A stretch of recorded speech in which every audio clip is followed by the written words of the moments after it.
Olá, pessoal. Na aula de hoje nós vamos tratar de 3 temas distintos. Quais são? Recurso adesivo, ação rescisória e recurso ordinário. Vamos começar tratando da questão do recurso adesivo, previsto no artigo 500 CPC, que passaremos a ouvir. Código de Processo Civil, artigo 500. Cada parte interporá o recurso independentemente no prazo e observadas as exigências legais, sendo, porém, vencidos autor e réu, ao recurso interposto por qualquer deles, poderá aderir a outra parte. O recurso adesivo fica subordinado ao recurso principal e se rege pelas disposições seguintes. Inciso 1º. Será interposto perante a autoridade competente para admitir o recurso principal no prazo de que a parte dispõe para responder. Inciso 2º.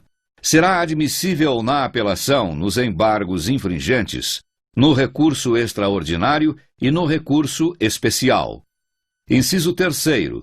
Não será conhecido se houver desistência do recurso principal ou se for ele declarado inadmissível ou deserto. Vejam, vamos primeiro tratar da questão do cabimento do recurso adesivo. Quando é que cabe recurso adesivo? Cabe primeiramente quando eu tiver uma sucumbência parcial. Por quê? Porque para que eu tenha um recurso adesivo, eu preciso de um recurso principal. Veja, para eu ter um recurso principal e um adesivo, é preciso que ambas as partes tenham sucumbência. Assim, imaginem, autor pediu 50 mil, ganhou 25 mil. Apela. Se o réu não apelou, ele poderá fazer então o recurso adesivo. Ou então o contrário. Então, o primeiro requisito de cabimento, sucumbência de ambas as partes. Segundo, é preciso que esse recurso adesivo ele seja interposto em virtude ou de apelação, ou de embargos infringentes, ou de recurso extraordinário, ou de recurso especial. Não existe recurso adesivo de agravo de instrumento, de agravo retido, de recurso ordinário. Não existe. Só existe de apelação, de infringentes, de extraordinário e de especial. Mas o recurso adesivo ele tem mais uma hipótese muito séria de cabimento. É a inexistência de recurso principal pela parte que interpõe recurso adesivo. Como assim? Imaginem que A e B tenham sucumbência. A autor, B réu. Imaginem que A e B apelem. Imaginem que o B, ao apelar, esqueceu de fazer um pedido de reforma.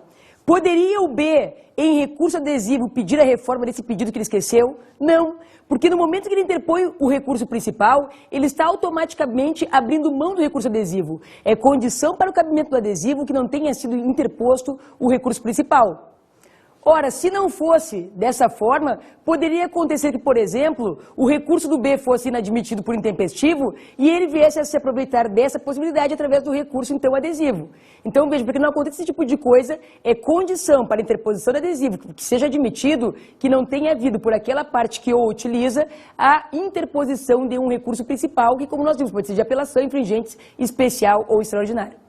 Vamos analisar agora o procedimento desse recurso adesivo. Veja, eu costumo dizer que o recurso adesivo ele é como um caroneiro que tinha carro e resolveu ir de carona. O que significa isso? Eu podia muito bem ter interposto o recurso principal, mas resolvi não interpor, resolvi ir de carona com o meu recurso adesivo. Consequência, eu dependo do meu recurso adesivo para chegar onde eu pretendo. Então, veja, o procedimento do recurso adesivo vai ser igual ao procedimento do recurso principal. Se é uma apelação tem 15 dias, adesivo tem. Se tem preparo, adesivo tem. Se tem contra-razões, adesivo tem. Ele vai ser igual em procedimento ao recurso principal. E, ó, atenção, ao recurso principal e não à pessoa do recorrente principal.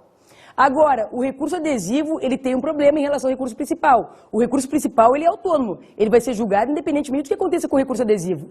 Já o recurso adesivo, não. Ele é aquele caroneiro que depende de que ele dá carona. Assim, se por algum motivo o recurso principal não for julgado, o recurso adesivo também não será.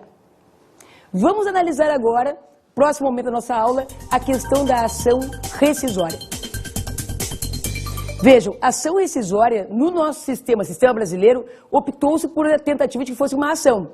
No direito comparado não é ação, o direito comparado é um recurso. Então quando a gente fala assim, mas a ação rescisória ela não é recurso, ela é uma ação, sim, é uma ação, mas tem características sim de um recurso. Agora não tem a menor dúvida, na prova perguntaram o que é rescisória, ela é uma ação, tá? E é uma ação inclusive que ela depende de um trânsito julgado. Recurso não, o recurso ele se dá no curso do processo. Já a rescisória é depois que transita em julgado o processo.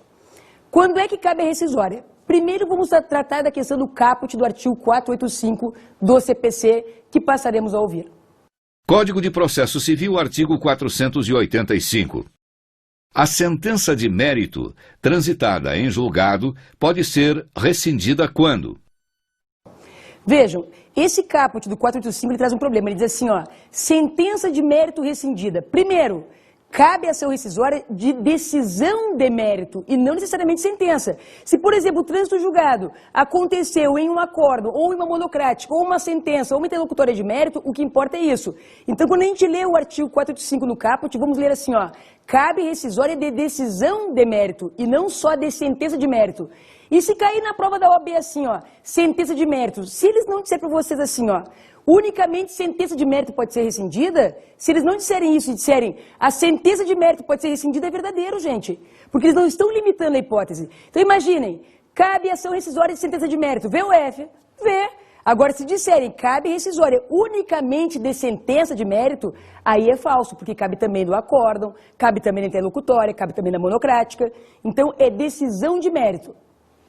Mas não é qualquer decisão de mérito, é a decisão de mérito transitada em julgado. Ou seja, aquela que já acabou a ação, que não cabe mais nenhum recurso, que não cabe nada. Então, condição que tenha transitado em julgado. Basta isso para rescisória? Não, não basta. É preciso que eu encontre alguma das hipóteses que estão nos incisos do artigo 485, que passaremos a analisar um a um. Começando pelo inciso 1 do 485, que passaremos a ouvir. Inciso 1º. Se verificar que foi dada por prevaricação, concussão ou corrupção do juiz. A interpretação nesse primeiro caso é que eu não preciso de uma sentença penal condenatória transitada em julgado contra esse juiz, que eu estou dizendo que em tese foi comprado para justamente me prejudicar a decisão. Na verdade, se eu sei, ou pelo menos tenho uma forte prova de que esse juiz ele foi comprado para me prejudicar na decisão, eu ajuizo a rescisória. Até porque se eu ficasse esperando uma sentença penal condenatória contra aquele juiz, pode ser que passasse o tempo da rescisória. Então eu ajuizo a rescisória independentemente de uma sentença penal condenatória. Vamos agora analisar o inciso 2. Inciso 2º. Proferida por juiz impedido ou absolutamente incompetente. Cuidado com esse inciso 2. Ó, se o juiz for absolutamente incompetente, cabe então ação rescisória. Se for relativamente, não. E por que não? Porque se for relativamente, já prorrogou a competência. Ó, o artigo de lei tem uma redação péssima. Eles falam em juiz incompetente. Não é o juiz que é incompetente, é o juízo, é o órgão. Se eu disser que o juiz é incompetente, eu vou dizer que ele não sabe o que ele está fazendo, que ele tem probleminha de interpretação. Então, vejam, na verdade o termo certo seria juízo incompetente. Já quando eles falam de juiz impedido, aí está correto. O termo é esse, juiz impedido. Porque quem é impedido ou suspeito é o juiz. Agora preste atenção, se o juiz for suspeito, não cabe ação rescisória. Só cabe se ele for impedido. É claro que é bastante grave essa colocação, porque vejam, amigo íntimo ou inimigo capital é uma causa de suspeição do juiz. E então, eu posso ajuizar rescisória se eu descobrir que o juiz, na verdade, ele era inimigo capital de uma das partes ou amigo íntimo de uma delas? Não, porque a lei diz claramente que só cabe no caso de juiz impedido e não cabe, então, no caso de juiz suspeito. Vamos agora analisar o inciso 3. Inciso 3º. Resultar de dolo da parte vencedora em detrimento da parte vencida ou de colusão entre as partes, a fim de fraudar a lei. Vejam, esse caso aqui é o caso que a parte vencedora ela atua com dolo prejudicando a parte vencida. E aqui é o caso de colusão entre as partes para fraudar a lei, que é um caso que o MP tem legitimidade para ajuizar a ação rescisória. Imaginem assim, hoje eu digo para vocês, não sei muito bem como está essa situação, mas antes da nova lei de falências era muito comum uma empresa falindo, o sujeito dono da empresa contratar os parentes dele com salários altos, e quando a empresa então estava falindo, os parentes ajuizavam ações trabalhistas e acabava então que o ativo daquela massa ficava distribuído para toda a família dele. Vejam, esses são casos que as ações eram ajuizadas com o intuito de fraudar a lei, para que justamente o ativo daquela massa falida ficasse distribuída para os parentes daquela pessoa que estava falindo. Vamos agora analisar o inciso 4. Inciso 4º. Ofender a coisa julgada. Aqui é um caso que parece atípico, né? Mas como assim ofender a coisa julgada? É o caso de duas coisas julgadas. Eu tinha uma ação que tinha transitado julgado, julgando mérito. E aí foi ajuizada uma segunda ação que acaba violando aquela primeira ação que transitou julgado. Imagine o caso, sujeito ajuizou uma ação representado lá pelo sindicato, ele e milhares de pessoas. Ele acaba perdendo então e ele sozinho ajuiza de forma individual uma outra ação. e acaba tendo um resultado diferente. Vejam, eu tenho duas coisas julgadas, uma segunda violando uma primeira. O que eu faço? Eu ajuizo a ação rescisória justamente para desconstituir a segunda coisa julgada. Vamos à próxima hipótese. Inciso 5º. Violar literal disposição de lei. Cuidado com a súmula 343 do STF nesse inciso. Essa súmula diz o quê? Diz que é preciso que na época que a decisão violadora, que eu estou agora tentando rescindir, é preciso que ela não tenha sido objeto de uma divergência. Se na época ela não violava literal disposição de lei, eu não posso ajuizar rescisória. Se na época ela foi proferida em cima de uma polêmica que havia, então eu não posso ajuizar rescisória. Agora, se na época que foi proferida ela violava literal disposição de lei, então cabe sim ação rescisória. Próxima hipótese. Inciso 6º. Se fundar em prova cuja falsidade tenha sido apurada em processo criminal, ou seja, provada na própria ação rescisória. Não basta nesse caso que a prova seja falsa. É preciso que essa prova falsa tenha servido de embasamento para a decisão que estou querendo rescindir agora. Então veja, se foi na verdade uma prova falsa que não foi relevante na decisão do juiz, eu não vou poder utilizar a ação rescisória. Próximo inciso. Inciso 7º. Depois da sentença, o autor obtiver documento novo, cuja existência ignorava, ou de que não pôde fazer uso, capaz por si só de lhe assegurar pronunciamento favorável. Aqui é bem interessante, o documento novo que a lei fala necessariamente é documento velho. Ou seja, esse documento que a lei fala como novo, ele já deveria existir na época em que a decisão que eu estou querendo rescindir foi proferida. Se ele não existia naquela época, ele não é passível então de rescisória. Veja, o documento novo entender como? Como o documento que é uma novidade para a parte prejudicada, ele não sabia que existia. Ou como o documento que ele sabia que existia, mas que ele não tinha acesso. Próximo inciso. Inciso 8º. Houver fundamento para invalidar confissão, desistência ou transação em que se baseou a sentença. Novamente aqui nós temos aquele caso parecido com o da prova falsa. Veja, se essa confissão foi obtida, mas ela não foi importante para o julgamento do juiz, eu não terei como ajuizar rescisória. Eu tenho que analisar, na verdade, qual foi a importância deste meio de prova obtido falsamente para, então, ajuizar a ação rescisória. Vamos ao último caso. Inciso 9º. Fundada em erro de fato, resultante de atos ou de documentos da causa. Parágrafo 1º. Há erro quando a sentença admitir um fato inexistente ou quando considerar inexistente um fato efetivamente ocorrido. Parágrafo 2º. É indispensável, num como noutro caso, que não tenha havido controvérsia nem pronunciamento judicial sobre o fato. Aparentemente, parece que não existe esse caso do erro de fato. Porque, vejam, erro de fato é quando o juiz diz que existe o que não existe, ou quando ele diz que não existe o que existe. Até aí tudo bem.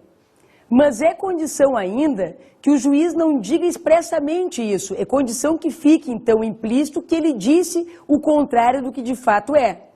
Mas é preciso que não tenha havido controvérsia entre as partes. A gente pensa, nossa, isso não existe. Algo que o juiz diz o contrário, sem dizer expressamente, implicitamente, e que não tenha havido controvérsia, isso não existe. Mas existe. Vou dar um exemplo para vocês encontrado na jurisprudência. Foi um caso, na verdade, em São Paulo.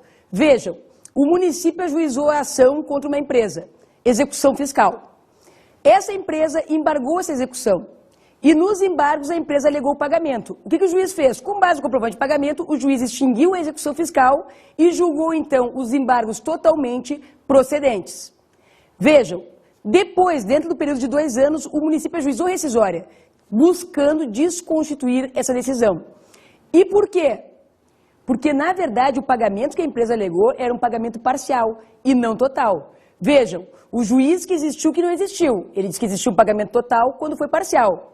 Mas o juiz não disse expressamente, ele disse implicitamente quando extinguiu a execução. E mais, não houve controvérsia entre as partes. Então vejam, esses aqui são os casos de cabimento da ação rescisória. E importante não confundir ação rescisória com ação anulatória. Quando é que cabe a anulatória? Cabe quando a decisão não for de mérito. Se ela for de mérito e transitar em julgado, aí cabe a ação rescisória. Se não for de mérito ou se não transitou em julgado, então cabe a ação anulatória, que é ajuizada no 1º grau, e ela é regida, na verdade, nos termos da lei civil. Vamos agora analisar a questão do efeito suspensivo na ação rescisória.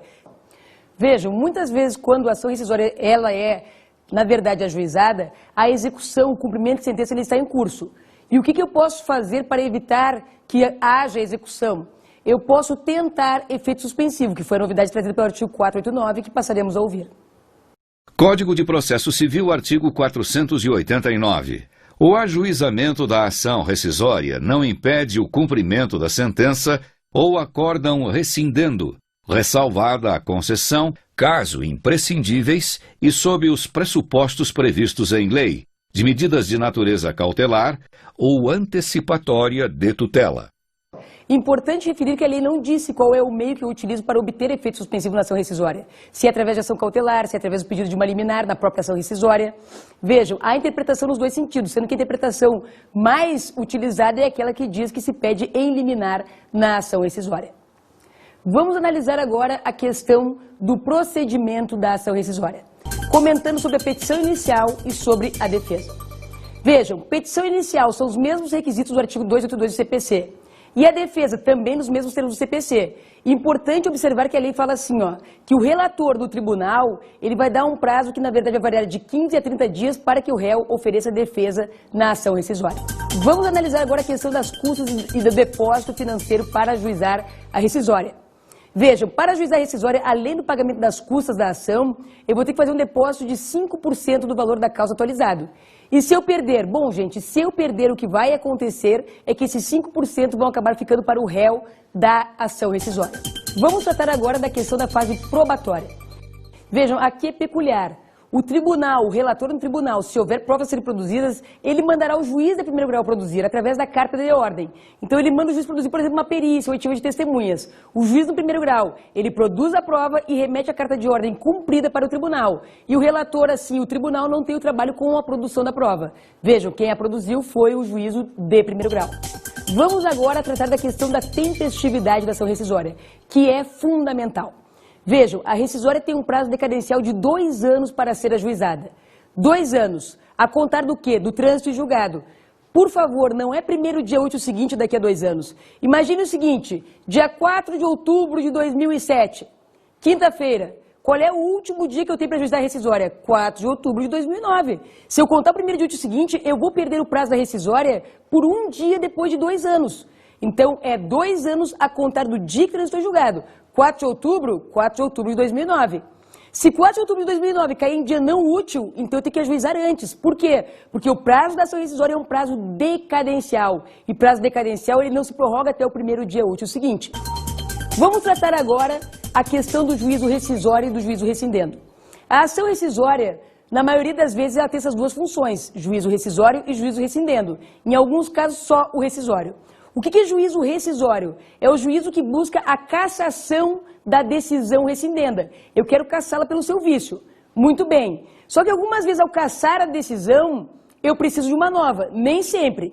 Imagine o seguinte, aquele caso de colusão entre as partes para fraudar a lei. Eu preciso de uma nova decisão? Não. Ali basta o juízo rescisório, basta a cassação daquela decisão.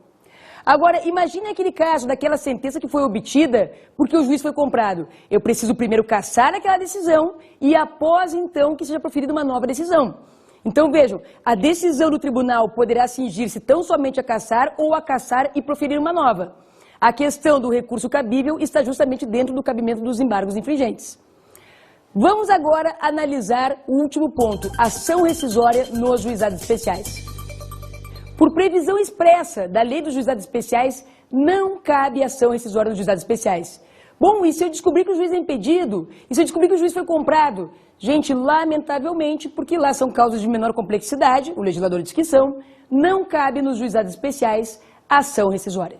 Vamos tratar agora, para finalizar, a competência na ação rescisória. A ação rescisória é uma ação que, na verdade, ela é de competência originária do segundo grau. Que segundo grau? Depende de onde transitou em julgado a decisão rescindenda. Transitou em julgado com o juiz de primeiro grau, vai ser na Câmara ou no Tribunal. Transitou em julgado na Câmara, do Tribunal, no grupo. Transitou em julgado no STJ, no STJ. Foi no STF, no STF.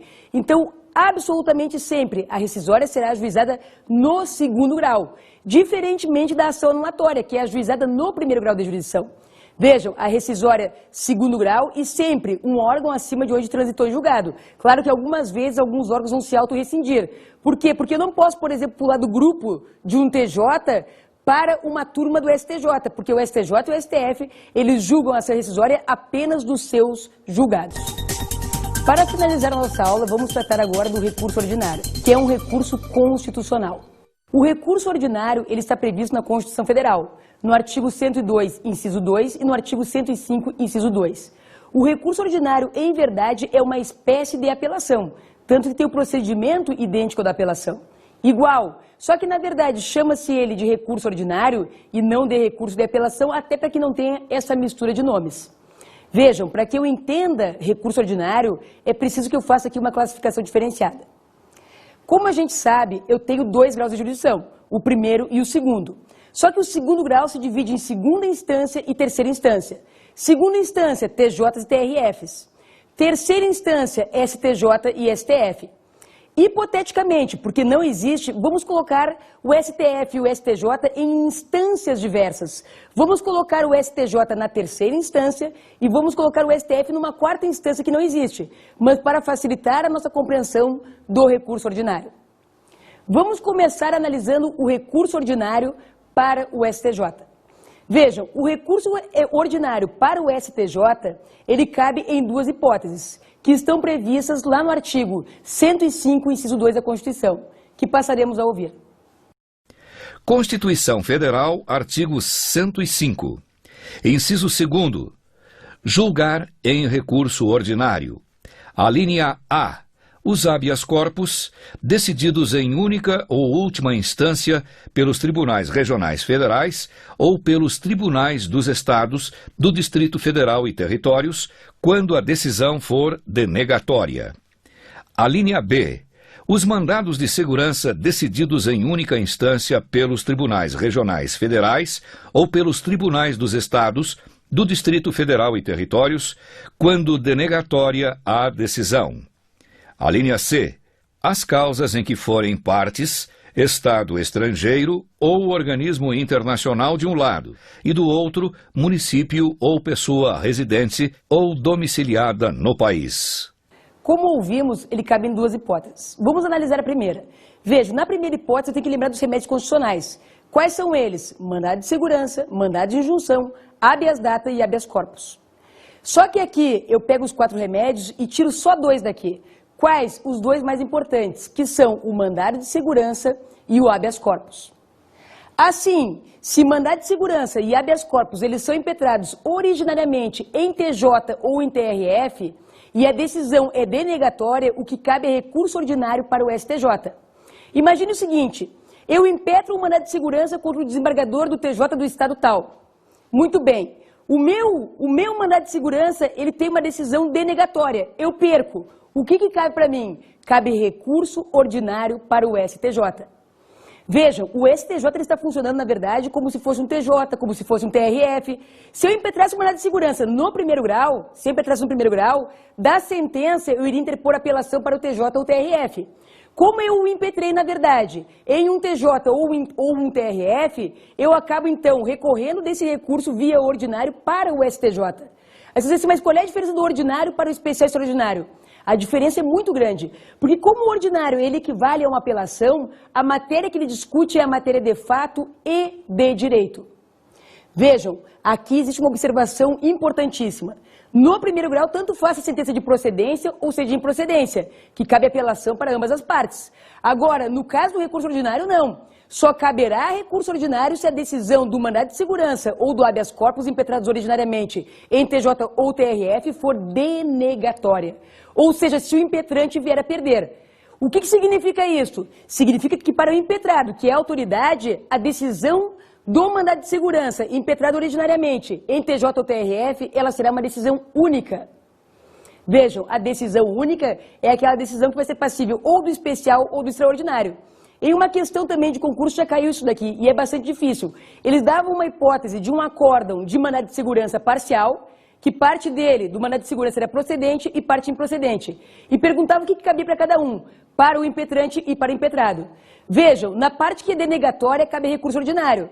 E na parte que é concessória, na parte que é procedente, aí não cabe recurso ordinário, porque a condição é que a decisão seja denegatória. O que cabe então para a autoridade? Cabe recurso especial ou recurso extraordinário, dependendo do caso. Então vejam, se foi impetrado ordinariamente, mandado de segurança ou habeas em TJ ou TRF e a decisão for denegatória, cabe recurso ordinário, que é uma espécie de apelação, para o STJ, com o julgamento de matéria de fato e de direito. Especial extraordinário não analisa matéria de fato, só de direito. Já o ordinário analisa matéria de fato e de direito. Vamos agora analisar a segunda hipótese de cabimento do recurso ordinário para o STJ. Bastante peculiar. Vejam, eles dizem, cabe ordinário para o STJ quando for uma ação que envolva, de um lado, país ou organização estrangeira, e do outro lado, pessoa residente ou domiciliada no Brasil ou município brasileiro. E aqui eles não dizem, gente, se a decisão ela tem que ser procedente ou improcedente. Aqui acaba ficando indiferente. Vejam, esse daqui é um caso diferente, por quê? Porque essas ações que envolvem, de um lado, país ou organização estrangeira, do outro, município brasileiro ou pessoa residente ou domiciliada aqui, são ações de competência originária do juiz federal de primeiro grau. Basta que vocês vejam isso no artigo 109, inciso 2 da Constituição Federal.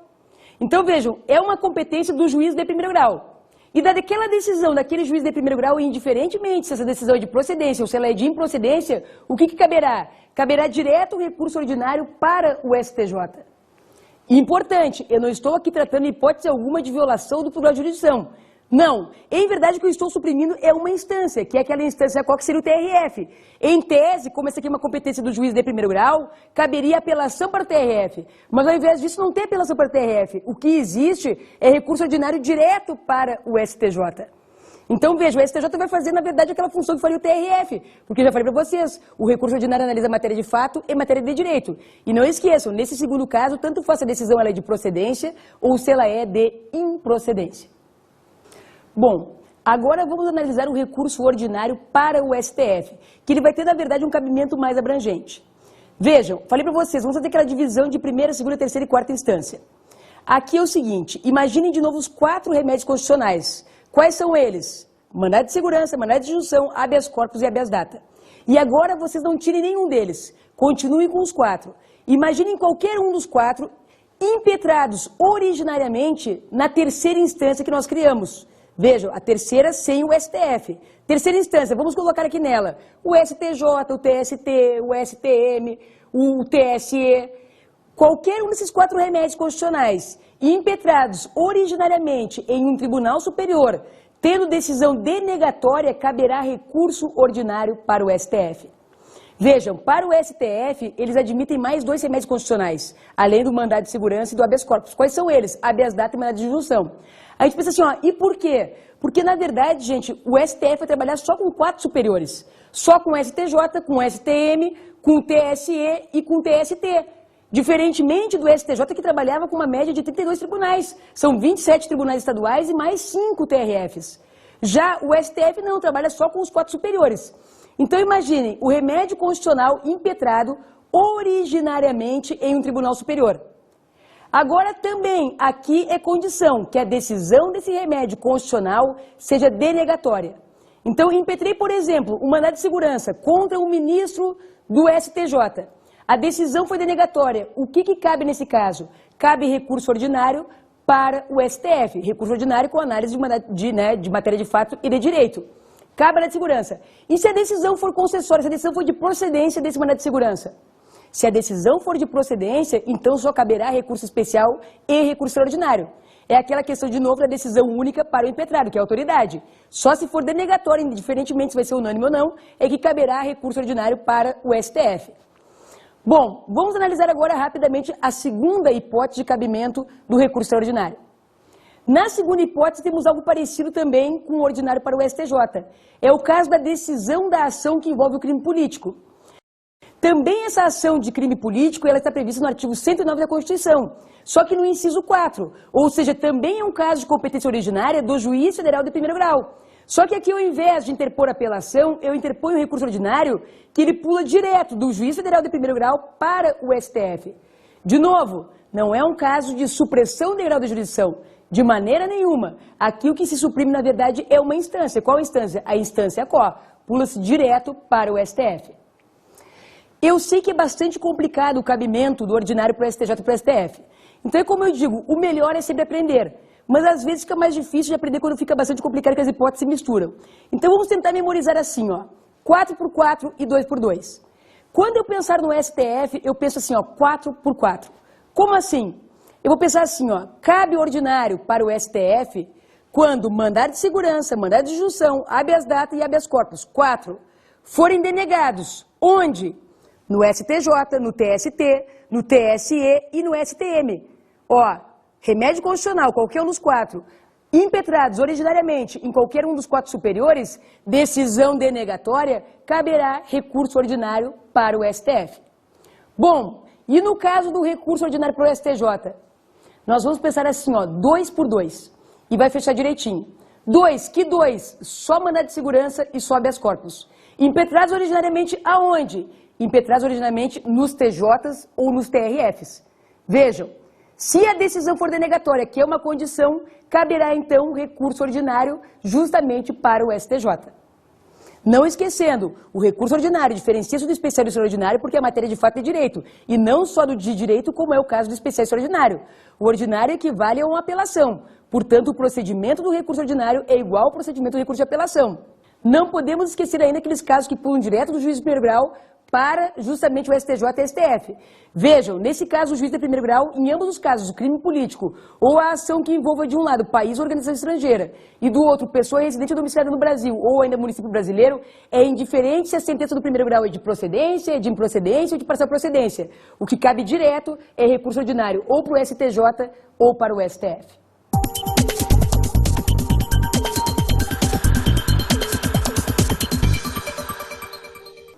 Dica. Vejam, o recurso adesivo tem só o artigo 500 para analisar, então é fácil de leitura, fácil de visualizar. Vamos agora para a dica da ação rescisória. Cuidado, gente, aquele artigo 485 ele é exaustivo, ele tem várias hipóteses, são 9 incisos, mais 2 parágrafos. Então procurar dentro do possível unir aquilo ali com hipóteses e tentar a partir daquilo ali decorar alguma coisa. Mas não esqueça da novidade, é possível pedir efeito suspensivo em ação rescisória, previsto expressamente no artigo 489. E no recurso ordinário, não esqueça daquela dica do 4x4 e do 2x2. Ela pode ajudar a lembrar do cabimento desse recurso que às vezes complica tanto para o STJ e para o STF.